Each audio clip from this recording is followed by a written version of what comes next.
Hata sasa nimekuambia tupande bike utaki. Nimekuambia acha kunipa stress wewe. Kama ukitaka kutembea na mimi ungesema sawa.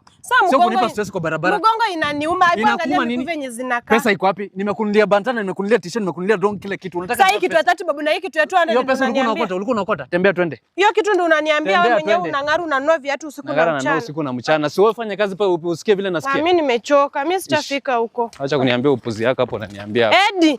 Bro, wewe utaningojea bike ndio mimi nataka kupanda bike. Mimi nimechoka kutembea. Uko na pesa ya kupanda bike? Si uko na pesa. Edi mmelipwa tu jamani hii December. Nimelipwa ndio kuniambia nini? Usinikasirishe. Utarudi nyumbani sasa. Nimelipwa pesa yote. Sirudi nyumbani mimi nataka unipandishe bike. Nilikwambia kama utembei ukae kwa nyumba. Na ukasema utatembea twende. Sasa nitatembea hivi mguu ikiwa hivi. Si ungeninunulia kiatu kaya yako basi. Hapa ni ushago, sawa? Hapa ni ushago. Hata kama ni ushago tu kuna mapikipiki. Pikipiki ndio hii imepita. Sasa si umeona imepita, ungemwambia kubebe. Ungemwambia kubebe. Wewe acha zako. Usinipe stress wewe. Wewe itabidi ungoje. Usiniletee maibu kwa barabara kama unataka twende uniambie. Edi, wewe ni ngoje bana. Wewe heri utanichapa tu lakini mimi nimekwambia mimi sitembee hadi huko. Mgongo inaniuma au nisikii. Twende nyumbani. Twende nyumbani. Twende nyumbani. Twende nyumbani. Twende nyumbani. Twende nyumbani. Hakuna mahali tunaenda.